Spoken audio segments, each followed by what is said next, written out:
Hello and welcome to Unbossed. I am your host, Nina Turner. And in the co-host chair, we have Max Burns in the house, a Rebel HQ contributor and regular co-host here on Unbossed. He's just so smooth. He really, he balances, we balance each other's energy out. How you doing, Max? Hey, thanks so much for having me back. I'm really excited to be here. I think a little bird told me Mike Pence may be sticking his head out from under the sand, so I can't wait to talk about that mess. Yes, indeed, and you are just the perfect person to talk to me with our audience about this. And your little birdie was right. So the 2024 GOP field is already crowded. Now, two big names in former Vice President Mike Pence, as the little birdie told Max, and former New Jersey Governor Christie have thrown their hats into this race.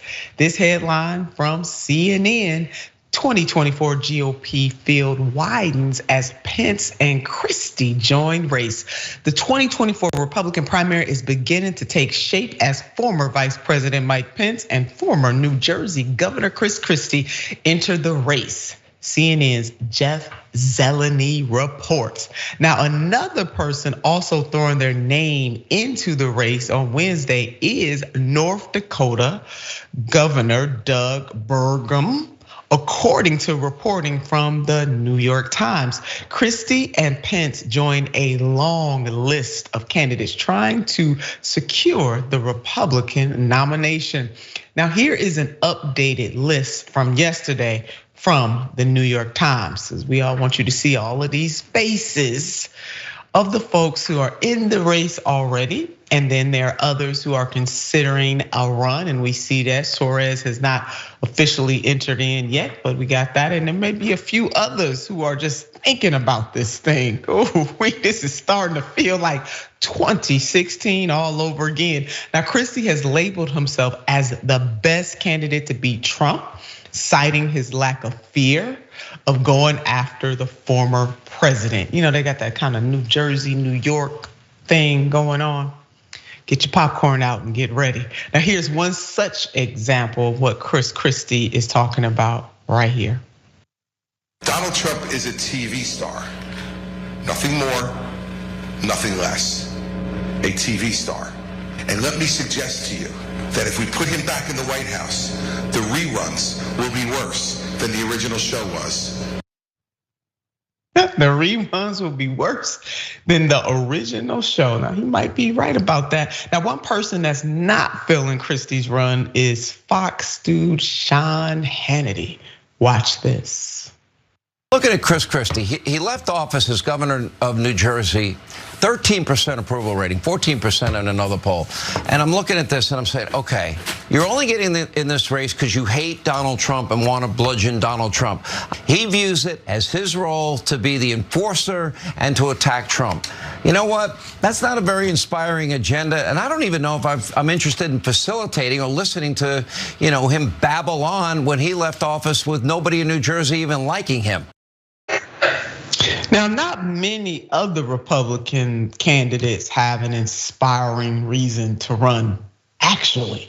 So I don't know, maybe Sean Hannity is on to something. Far cry for me to agree with Sean Hannity on one thing. Let me just say none of them right now have anything inspiring to run on. But Pence, meanwhile, has tried to distance himself from Trump ever since January 6th. You think that he would, because when it was found out that some of President Trump's supporters were willing to lynch the former vice president, President Donald J. Trump did not come to his former vice president's rescue. But remember this interview with ABC News in November of last year?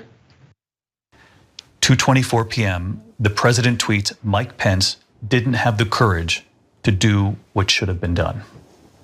It angered me, but I turned to my daughter who was standing nearby, and I said, it doesn't take courage to break the law. It takes courage to uphold the law. I mean, the president's words were reckless. It was clear he decided to be part of the problem. We had our differences. And I told him that seeing those people ransacking the Capitol infuriated me. There is the former vice president saying basically that the president's words were reckless and that he told him so. So Max, I don't see the requisite emotion, especially when somebody was not willing to call the mob off on you. I mean, I would still be mad as hell even to this day. Every time I thought about being betrayed by the president, I would be mad. But there is Pence, cool as a cucumber. Mike Pence may be the only person who almost falls asleep telling the story of how he was almost killed. I mean, he can't even sum up the excitement about his own campaign. And now we see with Christie, with Mike Pence, with Nikki Haley, Americans are about to see how many ways Republicans can divide up 1% of the vote, because none of these people has a remote chance of beating Donald Trump. None of these people are going to be able to raise enough money to get past Iowa. The only one who gets a pass is Christie, because he single-handedly broke the back of Marco Rubio's presidential campaign in 2016. And I thought that was funny. So I want to see that happen again. Yeah, Max, you are on to something. None of them can compete with Donald J. Trump. And because that Chris Christie has that, it's that New Jersey flair. See, he's the only one that can match energy to energy with Donald J. Trump. So this is going to be very, very interesting. I mean, you are really on to something right there. But it's going to be a challenge for Pence and Christie, as Max laid out. A lot of these Republicans, they just in there running because Donald J. Trump, the former president, is the juggernaut as of now. We know that polls are simply snapshots in time, but that snapshot is very bright for President Donald J. Trump, and Trump knows it. Check out this recent town hall with Sean Hannity. I don't know why people are doing it. They're at 1%, some are at 0. I hear Chris Christie's coming in. He was at 6% in New Jersey, which is, I love New Jersey. But 6% approval rating in New Jersey. What's the purpose? And he's polling at 0. And others are, I call him Ada Hutchinson. I don't call him Asa, I call him Ada Hutchinson. I gave him a little name for some reason, for certain reasons. But this guy, nobody knows who the hell he is. It is what it is. You know, I really go after the one who's second. And I think the one who's second is going down so much and so rapidly that I don't think he's going to be second that much longer. I think he's going to be third or fourth. Y'all put Max up. Max, I just can't help it. I mean, this is entertainment, baby. Go ahead. It's good to know that a lunatic is in control of one of the two parties in America. But you got to give him credit. He's not wrong. I mean, people like him because he calls out that the fact these Republicans are clowns. And he's the clown who has the most people behind him, so he gets to set the rules. But I mean, what a joke. What a joke. Indeed, Max. I'm telling you, he is telling the truth. And remember, even on that debate stage in 2016, he just made it clear he was doing things differently. And I think that same fervor that put him in the White House, many things put him in the White House in 2016. But one aspect of it, and I would love your thoughts on it, is the fact that the American people by and large are tired of phoniness. Like they'll rather take, even though Trump is a faux populist, make no mistake. I mean, if he used all that bluster and bravado to really do some good, he would be on to something. But he's a faux populist, but even in his faux populism, he tells some truth. I mean, he talked about draining the swamp, but he didn't tell people he was the leader of the swamp, but he said he was gonna drain the swamp. He talked about bad trade deals. He was right about those trade deals. Now, he didn't do, particularly anything to lift and change the material conditions of everyday people. But as my grandmother used to say, and I'm sure other people's grandmothers have said as well, even a broke clock is right twice a day.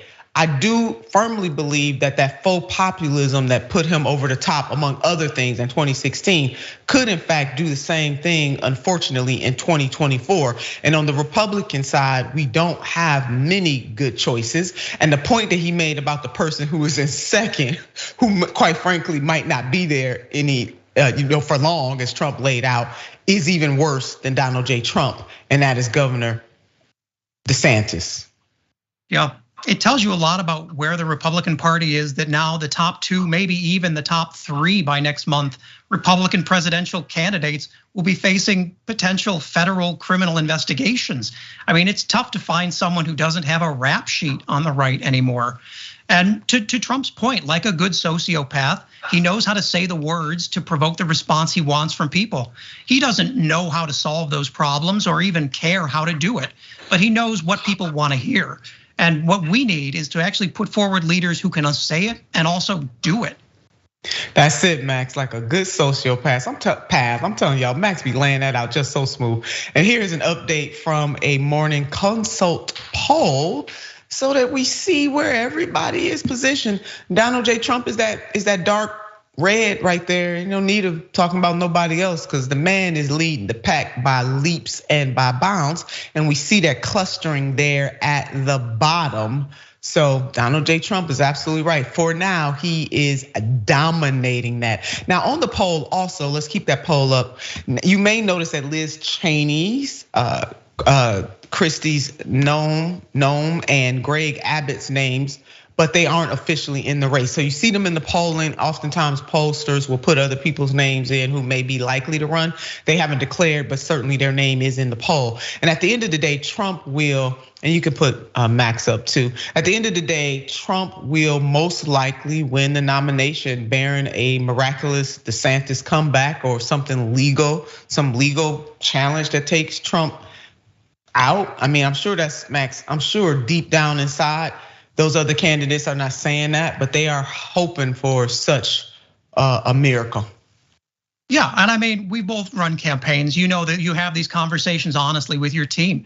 And these are people who see that the numbers don't lie. The more people see Ron DeSantis, the less they like him. And their voters are going back to Donald Trump once they get to know him. And if that's the case, this is over. There's no way. You could knock every candidate out of this field now and Donald Trump would still win by 20 points. Yeah, that is so true. And none of those candidates should be anywhere near the White House, even the ones who sound more reasonable, like Governor Nikki Haley, who had her town hall on CNN. I think Jake did a very good job of trying to pull out, out of her and to challenge her in ways that sometimes in these town halls people are not challenged. But even the ones that sound reasonable should be nowhere near the White House at all. And as the saying goes, the devil you know may be better than the devil that you don't know. And Republican voters certainly know Donald J. Trump. It's going to be interesting indeed. We're gonna keep you posted on this roller coaster ride, baby. Go ahead and strap it on in and get the popcorn ready, because 2024, or is it 2020 or 2016? Here we come. Speaking of another presidential candidate, we got Senator Tim Scott. He was on The View. Take a look. You have indicated that you don't believe in systemic racism. What is your definition of systemic racism? Let me answer the question that you've answered. Or does it even exist in your mind? Let me answer the question this way. One of the things I think about, and one of the reasons why I'm on the show, is because of the comments that were made, frankly, on this show, that the only way for a young African-American kid to be successful in this country is to be the exception and not the rule. That is a dangerous, offensive, disgusting message to send to our young people today, that the only way to succeed is by being the exception. The fact of the matter is we've had an African-American president, African-American vice president. We've had 2 African-Americans to be secretaries of the state. In my home city, the police chief is an African-American who's now running for mayor. The head of the highway patrol for South Carolina is an African-American. Still exceptions. Now that was Senator Tim Scott on The View, and he was in discussion with one of The View hosts, co-host Sonny Hostin, claiming that his experience as senator disproved that systemic racism exists. Now, before Senator Scott went into that, Sonny reminded him of the systemic racism that still persists. So when it comes to racial inequality, it persists in 5 core aspects of life in the US. Economics, education, healthcare, criminal justice, and housing. At nearly every turn, these achievements were fought, threatened, and erased, most often by white violence. There it is, Sonny, it hit the nail. She hit several nails on the head, and that is what people tend to forget. And as the senator started ticking off lists of names, saying that we had a first black president and we have a first black woman vice president, talking about secretaries of states and chiefs and all of that. Ticking off a list does not mean that the system itself is fixed. Systemically, black folks are not where they ought to be in this country, and that is why it's called a systemic failure. It is not enough to just tick off a list of individuals, but in the minds of people like Senator Tim Scott and others who think like him, whether they look like black folks or not, because they don't understand the impact, the generational impact of systemic bigotry, systemic racism, systemic anti-blackness, they think they can tick off lists, and that means that Black America is doing okay. I will remind you of what I said before. I will say it again. I will say it every single time it is necessary. Hopefully people will understand this, that black faces in high places does not make up for the systemic failures, the systemic pressure cooker that black people as a whole find themselves in this country generation after generation. Is not a hard concept to understand if you would just free your mind and not listen to some of these talking heads who don't understand what systemic anti-blackness really is and how it has an impact. And we have a few examples of what Sonny, so kudos for Sonny for laying that out. We have a few examples of really what Sonny was referring to. We're gonna put those examples up to share those with you. Now, the real median household income in 2020, you see the gap between white, and we're talking about median household income between blacks and whites. Let's go to overall rates of poverty between whites and blacks. Do you guys see that? You see how big that gap is? Even when you look at the unemployment rate in this country, you can always know whatever it is for white people, you double that, sometimes almost quadruple that for the black community. Let's go to denial rates for home loan applications by race. Again, we see that Black America is in that yellow. 15.3%, Hispanic white, 10.6%, Asian, 7.9%, non-Hispanic white, 6.3%. So again, at the top of these lists where things are not good, you see black folks dominating in those areas. That is due to systemic anti-black racism. Racism is a general term, but when you talk about anti-blackness, that's really what you have to narrow down on. And this one, black people 5 times more likely to be arrested than whites, according to a new analysis. So we're talking about socially, politically, economically, all of the areas that Sonny laid out there. And then this headline right here, in the nearly 232-year history of the US Senate, there have only been 11 black senators. Max, your thoughts about this conversation?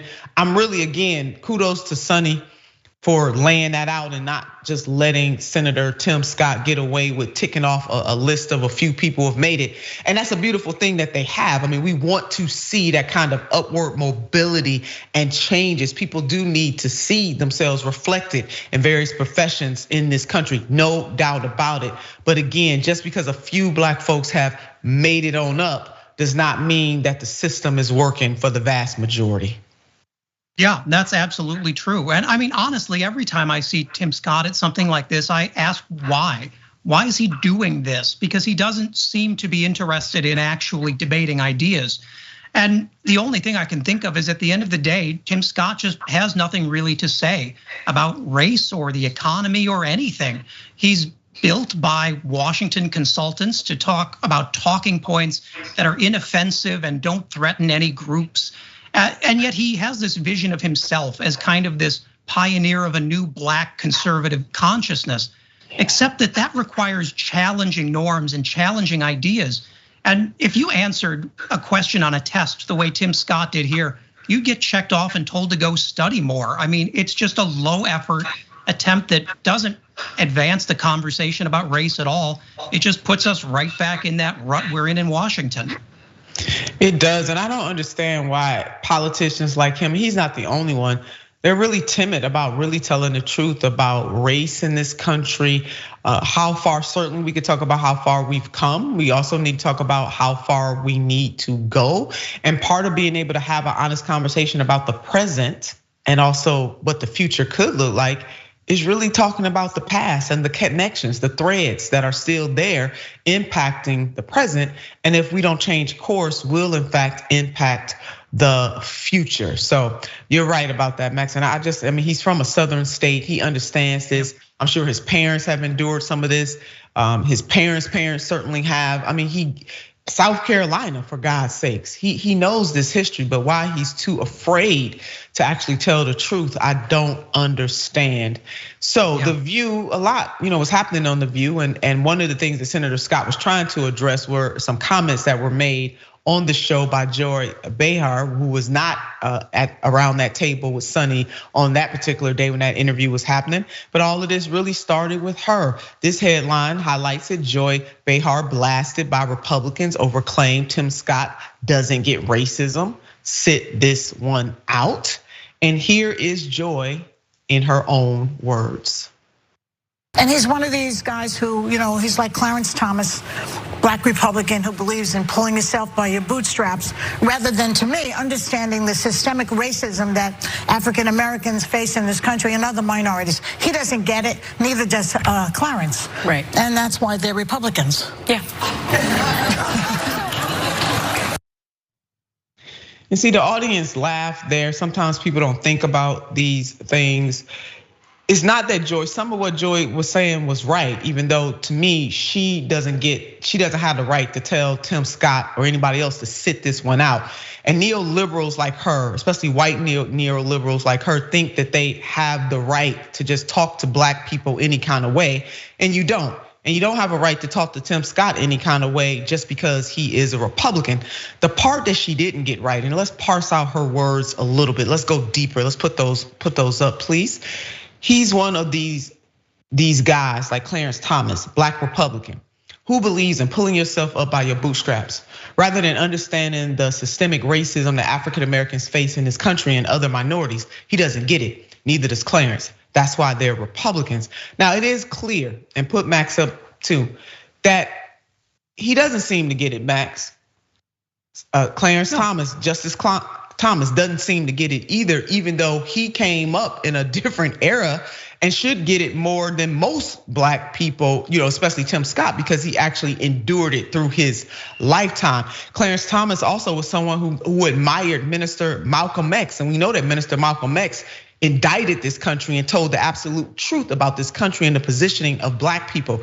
Why he has strayed so far from that, God only knows, but here we are today. What I take exception with what Joy Behar said is that this is why they're Republicans. And you saw and heard, well, you heard rather, the audience laugh.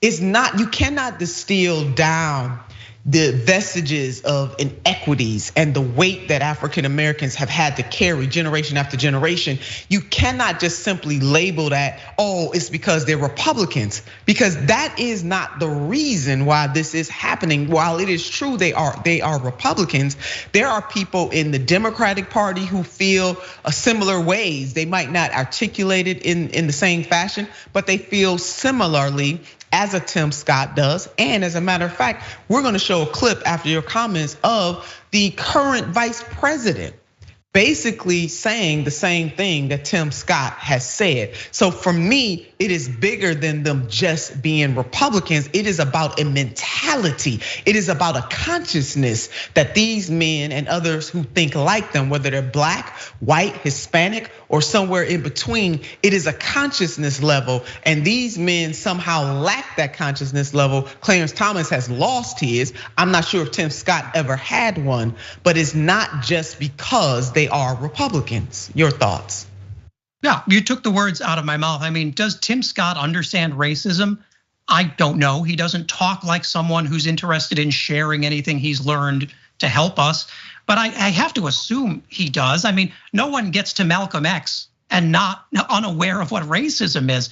But the reality is the Joy Behar situation is the same thing that happens with a lot of well-meaning white Democrats, is that you take a seed of a conversation and take it far too far to a lecture. And you're right. I mean, essentially what it is saying this is a Republican problem, racism, and people like Tim Scott.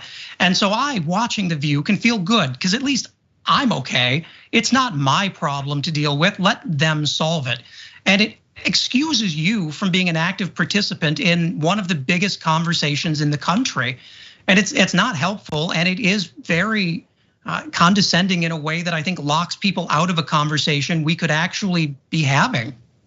Yeah, Max, that's exactly right. And in some ways, Joy Behar makes it worse. To your point about now, a lot of well-meaning, and I question whether they're well-meaning, but I hear what you're saying. A lot of well-meaning whites can say, that's not me, when in fact, some of the very same thoughts and practices are there with those well-meaning whites. It's just that they don't have a TV show and we don't know necessarily what they're thinking and what they're feeling. Now, this is the same Joy Behar who said that the residents of East Palestine, a majority white working class community, when in fact that train derailed, releasing chemicals all over East Palestine, Ohio. She said that they deserved what they got because they voted for Trump.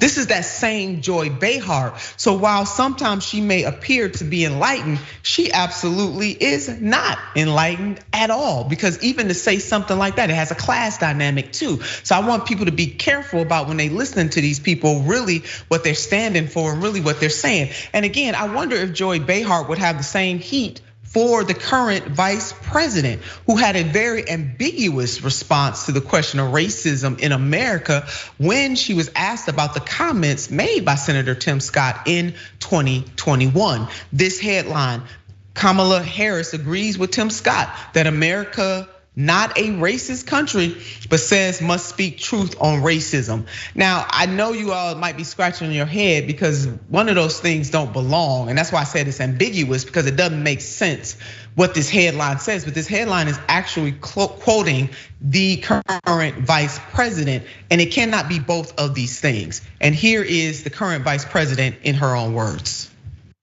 I believe that we need to address, well, first of all, no, I don't think America is a racist country, but we also do have to speak truth about the history of racism in our country and its existence today. So Max, to me, that it just doesn't make sense. Her statements are in conflict with one another. So whether it's her, and so my major point by reminding people what she said is to really point out that if Joy Behar or anybody else really is deeply concerned about anti-black racism, deeply concerned about making sure that this country answers for its sins, that there's really truth and reconciliation and reparations and all the things that will need to happen to really atone for one of the greatest sins that this country before its founding and even after its founding created and relished in, and what led this country to be a hegemonic nation. If they're really concerned about it, then Joy Behar would have the same heat, the same critique for Vice President Harris that she would have for a Senator Tim Scott or a Justice Clarence Thomas, if it's real. Now, if it's simply just about personality, which that's what I believe it is for her and so many others. If it's simply about personalities, then she gives people like Vice President Harris a pass. But if it really is about the substance of the thing, then she would critique them all equally, whether they're Republicans or Democrats, whether they're black, white, Hispanic, or other. Your final thoughts as we close out this segment. Well, I think Joy Behar also needs to reflect a bit internally and wonder if she's the ideal messenger for this kind of conversation. If anybody is served by turning the lived experience of Black Americans into daytime reality television, essentially something that can be dismissed as entertainment. But with Behar, with Tim Scott, with Kamala Harris, it's the same thing. You make small compromises along the way, and you say, well, I've compromised and it's worked out well so far. I'm a senator, I'm vice president. If I just compromise a little bit more, I'll get everything I want. And in the end, you sell out the people you went to serve. Wow, there it is. Well, in the Black church, when the preacher has preached a sermon, we say amen. Wrap your minds all around what you've seen and heard in this first half an hour of Unbossed, and we'll be right back after this.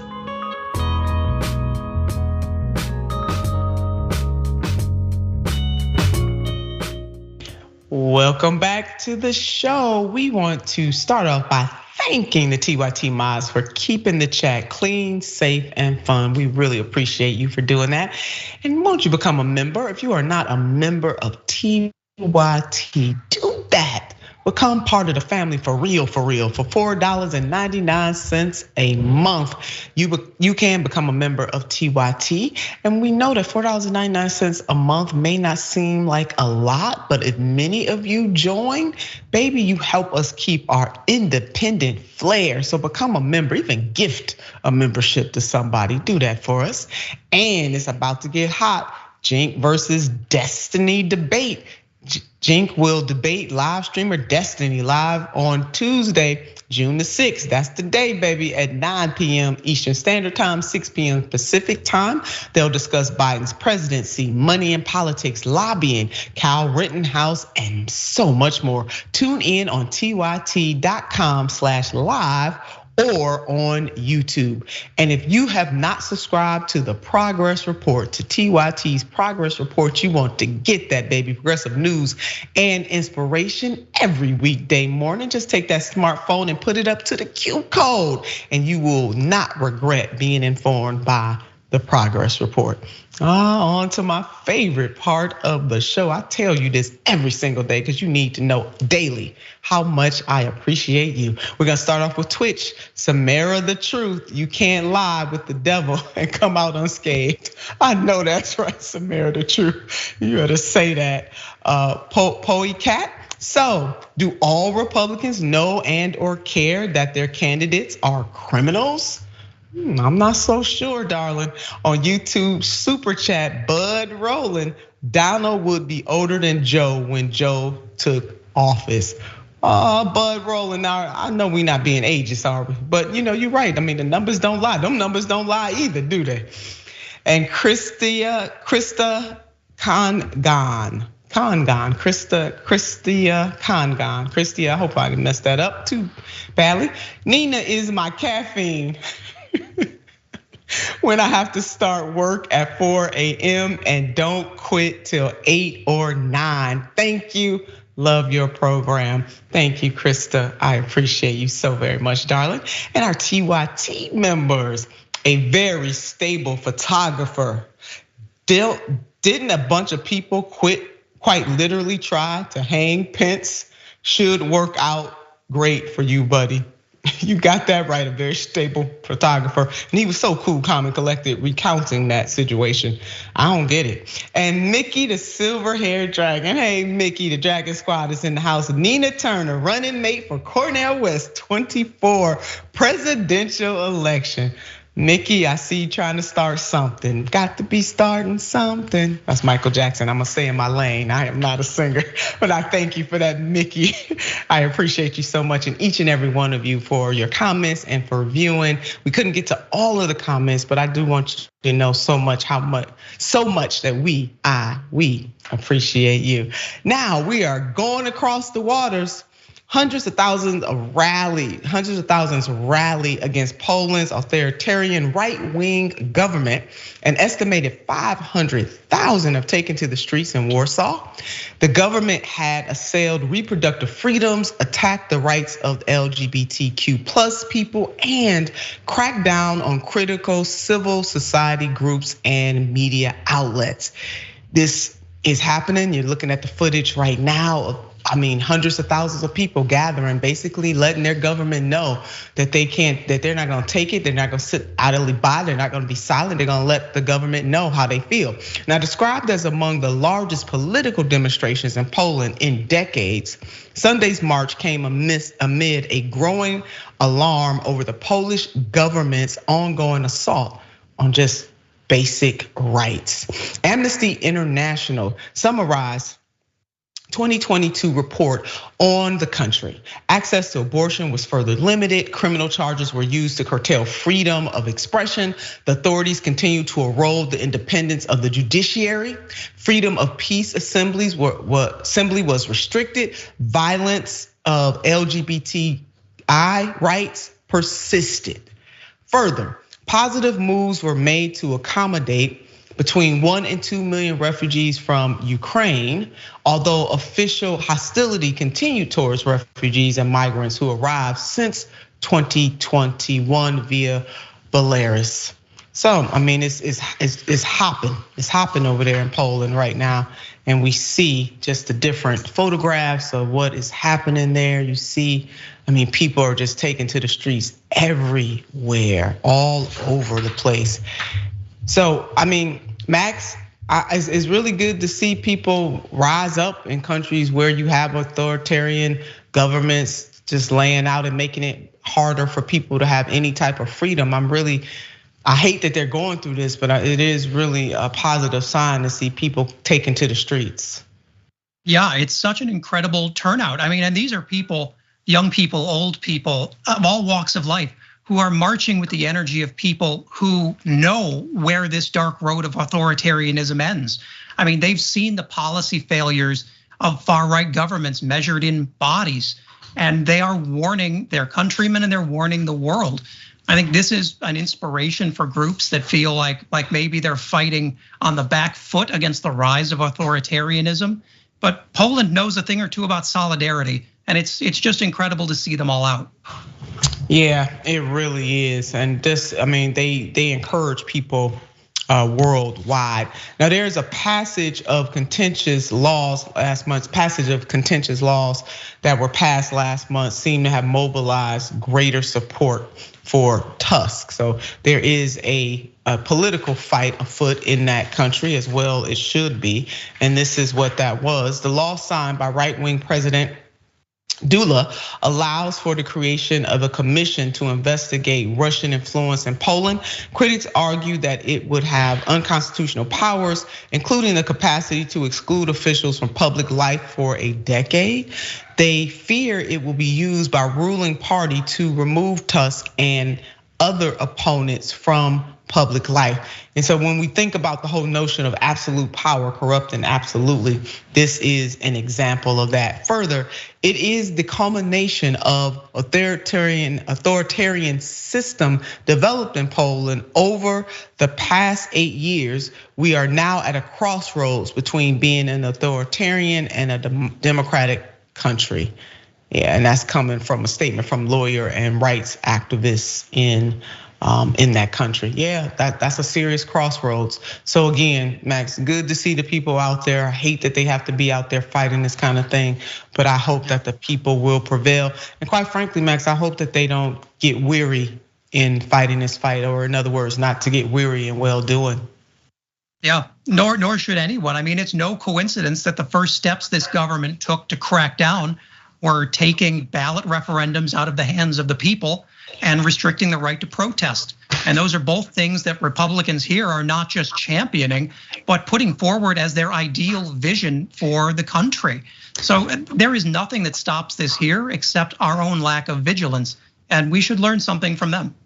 Yeah, we should. And Max, I mean, just even in my own state, as you bring up, this is what Republicans are doing in state legislatures, states all across the country, same thing. There will be an initiative on the ballot to make it harder for the people of the state of Ohio, by way of example, to put a referendum on the ballot. So instead of a simple majority, they want to bump it up to a super majority. And they're doing that, again, to clamp down on the power and the voice of the people. And measures like this happening all over the country. So it's not just in Poland. This kind of the spirit, the kind of authoritarian spirit flows all over the world, unfortunately. So we'll keep you all posted on that, and kudos to the people of Poland for standing up the way that they have. Coming back here to the United States of America, progressive groups sue Mississippi over unconstitutional anti-protest law. Progressive advocacy groups are suing Mississippi officials over a new state law requiring permission to hold public protests near state government buildings in the capital city of Jackson. Now, let me remind you that those very buildings are paid for with taxpayers' dollars, but don't let that truth get in the way of this foolishness and mayhem. A lawsuit filed last week by an undivided coalition, Mississippi Voters, Mississippi Poor People's Campaign, Black Voters Matter, and a trio of activists challenges Senate Bill 2343, which is set to take effect on July the 1st. The legislation requires prior approval from Public Safety Commissioner Sean Tindall or Capitol Police Chief Bo Luckey for public demonstrations on the grounds of or near state government buildings, including the Capitol Complex, Governor's Mansion, State Supreme Court, and other edifices. The JXN Undivided Coalition and its members have for years engaged in the deeply American tradition of peacefully gathering on public property to convey to elected officials what matters most to us. What matters most to us is the right to vote and the right of political self-determination for Jackson residents. We have spoken, and the state has responded with a sweeping prohibition of speech next to properties in Jackson occupied by state officials absent prior authorization. We should not have to risk arrest and imprisonment for exercising our constitutional rights, including freedom of speech and equal protection under the law. Now, this is being reported by Common Dreams. Thank you, Brett, for that. And this is a statement by JXN Coalition. Now, the lawsuit, according to the lawsuit, this year, Mississippi made peaceful protest on public sidewalks and streets next to state government buildings in Jackson without written prior permission from one of two state officials. This new law is an unconstitutional prior restraint that does not further a constitutionally sufficient or permissible purpose. So if they can't win, it seems like to me, Max, they scared of the people having voice, and that is unpatriotic and very much un-American. Yeah, not to date myself, but I came into advocacy and progressive politics during the Bush administration, during the Iraq war, Afghanistan war. And back then they needed at least the excuse of national security to say you couldn't protest and strip your rights away. Now it seems Republicans have done away with wanting an excuse at all. They're just gonna do it because it hurts them politically. And that's really the core of the Republican strategy here, is they admit the GOP can't win in a fair exchange of ideas. So what you do is you make it first difficult and then illegal to actually bring those ideas up at all. And suddenly you find the situation has resolved itself. If you declare every drag show a protest and then you outlaw protest, you've effectively outlawed drag without doing it. And it's the same plan here, just for a different purpose. And this will roll out all over the country.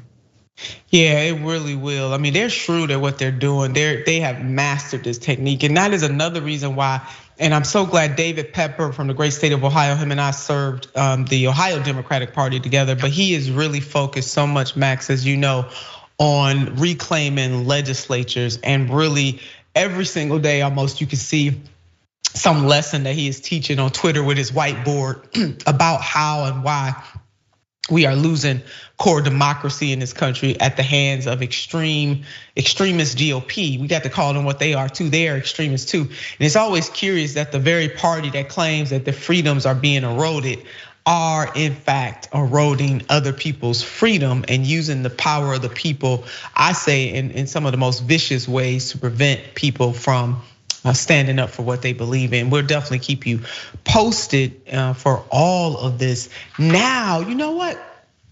Man, Max and I have something good to talk to you about. But first, we're gonna dip into New York City first, and then we're gonna come back with something that is really good that's happening that maybe states like New York, cities like New York City, and other places can utilize to help bring true community policing in service of the community and police working together to strengthen our communities.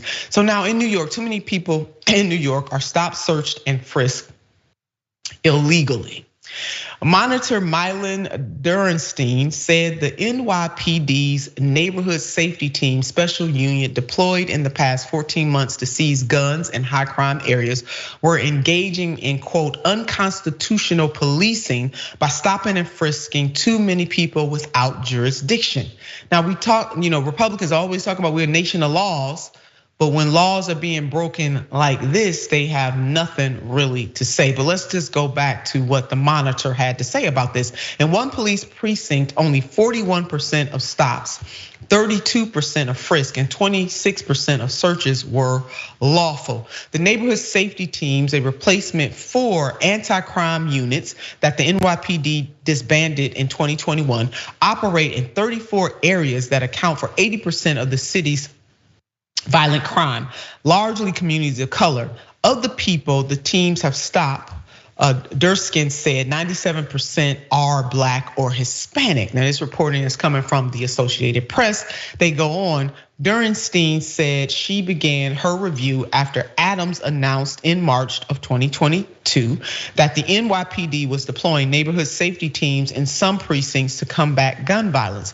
Team members wearing modified uniforms and driving unmarked cars conducted stops, frisks, and searches in their assigned neighborhoods.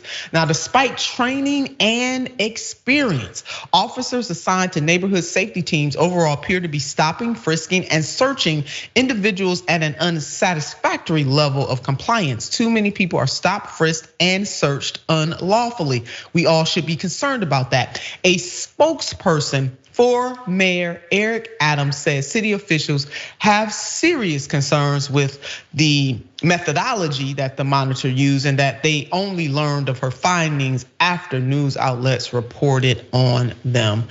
Now, I'm curious to know, Max, why they didn't kind of know that ahead of time, especially if you are trying to alleviate pressures and do a new type of policing, reimagine policing, and we need to do that all over America. But to me, it's quite telling that they weren't even aware of the Monitor's findings and really did not take a attack, at least in what we know the comments were about her findings. They didn't take a let's try to work this out, let's try to figure this out kind of tack. They were really seemed offended. Yeah, I mean, it's amazing what you don't find when you don't look. And that's really what the city's been doing for decades. I mean, the NYPD is an $11 billion behemoth in this city. It is clearly out of the control of anyone to regulate. The mayor is already struggling now, not only with budgets, but also with accountability and enforcement of rules. It's essentially a body that chooses how it is governed. And that acceptance of that as the status quo is what holds our city back. Unfortunately, police unions have a lot of money and they've been very effective at keeping progressives out who want to say not no police at all, but maybe restore the balance a bit more to something that actually involves communities in community policing. That's exactly right. And it helps law enforcement too. It just makes it creates a stasis. It makes it safer for law enforcement officials. It makes it safer for the community. When the community feels in partnership with its police departments, it's better for everyone. And why wouldn't you want to do it that way? But speaking of that way, we do. Max and I have something that we might want to have this all over the country. It's called neighborhood self-policing. Could that be a solution? Maybe it can. What happened when a Brooklyn neighborhood policed itself for 5 days? So glad that you asked that question.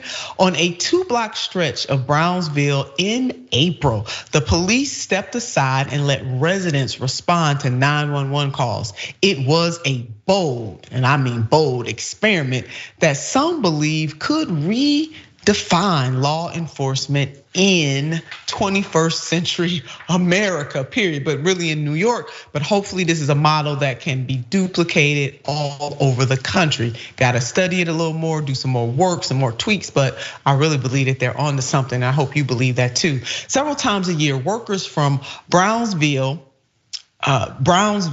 in violent outcall stand sentry on 2 blocks for 5 days. The police channel all 911 calls from that area to the civilians.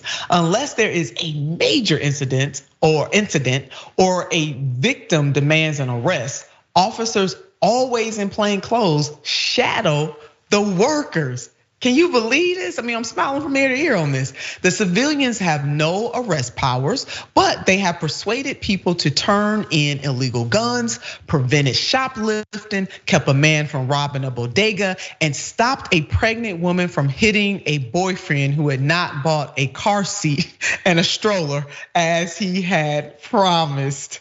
Now, they are part of the Brownsville Safety Alliance, a group of neighborhood and city groups, police officers, and members of Kings County District Attorney's Office that is trying to ensure that fewer people are arrested and entangled in the criminal justice system. So you see both law enforcement and the community, or the community and law enforcement working together hand in hand, and what that outcome can be. Now, responses in the community. Residents have embraced the concept. They say we feel more safe. We can walk without feeling anxiety, he said. While they throw that we do need police, it's possible that we can police ourselves. And that's coming from Nyron Campbell, assistant program manager at Brownsville Inn, Violence Out. And in Brownsville, the effort not only gives residents more say over what public safety looks like, but also can deter crime if people know that there are more eyes watching. So Max, I mean, this is fabulous, and hopefully this can be scaled up. No, it has to be, tweaked even more to make sure that the civilians are safe. But the fact that police are in plain clothes and working side by side with these community members definitely gives me great hope. Yeah, I mean, it's often said people from outside New York think that it's a place where no one knows anybody, but it's actually a place of incredibly strong neighborhoods and communities. And when you have community elders on the corners, people care. It does create a sense that you have your community back. And what's so inspiring about this is it's not some crazy new idea. This is just rolling back to a balance of community policing that used to be fairly commonplace. And people reported having much better relationships with police. So I would love to see this expand. I think it's a great, if it can make it in New York, it can make it anywhere. Isn't that the truth? And Max, it's reminding me when I was a Cleveland City Council member in my community, there were a group of elders. It was called the CB Patrol, and it was mainly elders because they had the time, but they would go out on a regular basis and patrol the community. There were community police, real community policing. There were community police stations in most community wards in the city of Cleveland. So you don't have to go to some far away precinct. It's right there in the community. And they worked in conjunction with the community police satellite office and would patrol, knock on doors, say hi to neighbors, ask people how they're doing. And it really was a big deterrent. People felt more engaged, they felt more listened to, and surprise, surprise, it gave the community the ability to build relationship with law enforcement officers that were in the community on a regular basis. So you are absolutely right. Hearing you talk about that reminded me that no, this is not new. This is just something that has been pulled out. The funding has been cut from it, and we need to make more investments and convince or encourage more communities to do the same. Well, yeah. Well, that is our time. It's much cheaper.